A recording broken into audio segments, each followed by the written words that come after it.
अस्सलाम वालेकुम रहमतुल्लाहि व बरकातुहू। नाज़रीन, बंगाल से इस वक्त की दो बड़ी अहम खबरें मंजर आम पर आ रही है और इन दोनों खबरों को आपके साथ शेयर करना बहुत ज़रूरी है। सभी देखने वालों से अपील है वीडियो को मुकम्मल देखें। दोस्तों, पहली खबर है मिल्लत टाइम्स की शाया एक रिपोर्ट के मुताबिक मगरबी बंगाल की बीजेपी की नई हुकूमत ने ईद उल अज़हा के मौके पर जानवरों की कुर्बानी के ताल्लुक से एक तफसीली हिदायत जारी करते हुए वाज़ेह किया है कि गाय, बैल, सांड, भैंस या बछड़े की कुर्बानी सरकारी इजाज़त के बगैर नहीं की जा सकेगी।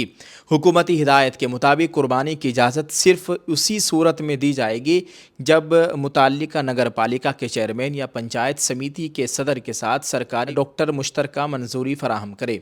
यानी सादा ज़बान में समझिएगा, अगर आप कुर्बानी करना चाहते हैं तो आपको पहले मकामी चेयरमैन या पंचायत सदर और सरकारी डॉक्टर से रब्ता करके उनसे बाकायदा इजाज़तनामा हासिल करना होगा। इन दोनों की मंजूरी के बगैर कुर्बानी करना कानूनी तौर पर गलत माना जाएगा। सरकारी डॉक्टर का काम ये चेक करना होगा कि जिस जानवर की कुर्बानी दी जा रही है वो सेहतमंद है और कानून के मुताबिक कुर्बानी के लायक है या नहीं। हुकूमत ने यह भी वाज़ेह किया है कि खुली जगहों, सड़कों और अवामी मकामात पर जानवर ज़िबह करने की इजाज़त नहीं होगी। इंतज़ामिया ने हिदायत दी है कि कुर्बानी के तमाम मराहिल तयशुदा उसूलों और मकामी कवानीन के मुताबिक अंजाम दिए जाएंगे। खिलाफ वर्जी करने वालों के खिलाफ कानूनी कार्रवाई की जा सकती है, जिसमें कैद 1000 रुपये तक जुर्माने की सज़ा भी शामिल है। नाजरीन, आप इस खबर के ताल्लुक से क्या कहेंगे? वीडियो के कमेंट में अपनी राय ज़रूर पेश करें। एक और बड़ी अहम खबर से आप लोगों को आगाह करते हैं। ये दूसरी खबर भी बंगाल से ही आ रही है। मीडिया रिपोर्ट से मिली जानकारी के मुताबिक नाजरीन आपको बताएं, मगरबी बंगाल हुकूमत ने अभी जो बीजेपी की नई हुकूमत बनी है, सुवेंदु अधिकारी के सरबराही में रियासत के सभी सरकारी और इमदाद याफ्ता स्कूलों में सुबह के वक्त दुआया इजलास के दौरान वंदे मातरम गीत गाना लाजमी करने का फैसला लिया है। महकमा स्कूली तालीम की जानिब से जारी सरकारी हुक्म के मुताबिक फौरी असर के साथ ये नाफिज होगा और रियासत के सभी तलबा को स्कूल शुरू होने से पहले सुबह में दुआया इजलास में कौमी गीत गाना होगा। महकमे ने तमाम स्कूलों के सरबराहों के अहकामात पर सख्ती से अमल करने को कहा है। 13 मई को जारी हुक्म में महकमे तालीम ने वाज़ेह किया है कि क्लासें शुरू होने से पहले सुबह के दुआया जलसे में वंदे मातरम गीत को गाना लाजमी बनाया जाए, यानी रियासत के सभी स्कूलों में तमाम तलबा कौमी गीत गाएं, यानी वंदे मातरम गाएं। मगरबी बंगाल के वज़ीर आला सुवेंदु अधिकारी ने असम्बली अहाते में नामा नगारों से बात करते हुए कहा कि अगले पीर से रियासत भर के तमाम स्कूलों में वंदे मातरम को दुआया गीत के तौर पर शुरू किया जाएगा। ये फैसला ऐसे वक्त में आया है जब मरकज़ी हुकूमत कौमी अलामतों के एहतराम से मुतालिक क़वानीन को मज़ीद सख्त बनाने के लिए इक़दामात कर रही है।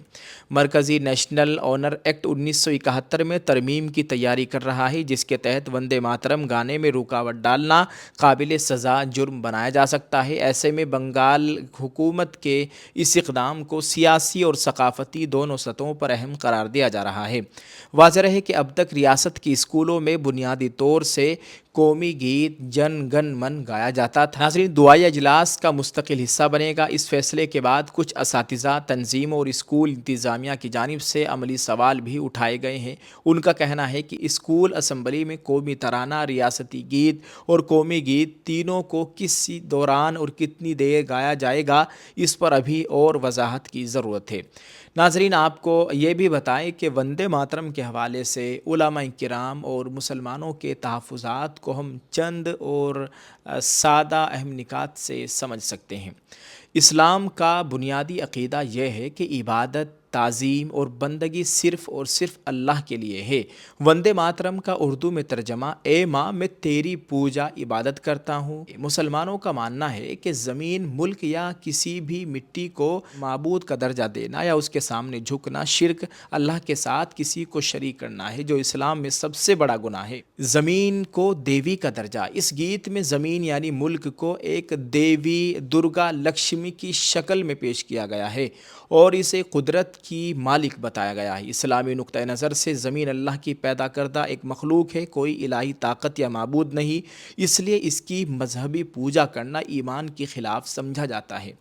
हुब्बुल वतनी, नाज़रीन उलमा फरमाते हैं कि वतन से मोहब्बत ईमान का हिस्सा है और मुसलमान अपने मुल्क के लिए जान देने को तैयार रहता है, लेकिन मोहब्बत और इबादत में फ़र्क है। मुसलमान मुल्क से प्यार तो करता है मगर उसकी पूजा नहीं कर सकता, क्योंकि बंदगी सिर्फ़ خالق یعنی اللہ کے لیے مخصوص ہے۔ علماء اسے اس لیے شرک کہتے ہیں کیونکہ اس کے الفاظ میں وطن کو خدا کی جگہ دے کر اس کی پوجا کرنے کا ذکر ہے، جو اسلام کے بنیادی کلمے لا الہ الا اللہ یعنی اللہ کے سوا کوئی عبادت کے لائق نہیں کے سیدھا ٹکراؤ میں ہے۔ دوستو، مسلمانوں کا ایمان اس لیے خطرے میں پڑتا ہے کیونکہ اسلام میں اللہ کے علاوہ کسی اور کی عبادت کرنا انسان کو دائرہ اسلام سے نکال سکتا ہے۔ ناظرین، آپ نے پوری بات سمجھ لی ہے۔ آپ اس تعلق سے کیا کہنا چاہیں گے؟ ویڈیو کے کمنٹ میں اپنی رائے ضرور پیش کریں۔ آج ایسے حالات ہے، مسلمانوں کے اوپر ایک کڑا امتحان ہے اور اپنا ایمان بچانا بہت مشکل ہو گیا ہے۔ اللہ حفاظت فرمائے۔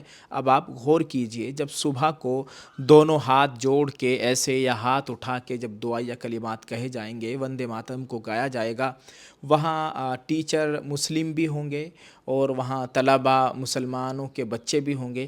اب ظاہر ہے جب وہ روزانہ ان کلمات کو پڑھیں گے، اس کو گائیں گے، تو ان کا ایمان کہاں محفوظ رہے گا؟ اللہ ہم سب کی حفاظت فرمائے۔ یعنی علل اعلان اس طرح سے مسلمانوں کو شرک کرنے پر مجبور کیا جا رہا ہے۔ اللہ ہم سب کی حفاظت فرمائے، ایمان و اعمال کی مکمل حفاظت فرمائے۔ آپ ویڈیو کے تعلق سے کمنٹ میں اپنی رائے ضرور پیش کریں، ویڈیو کو شیئر کریں۔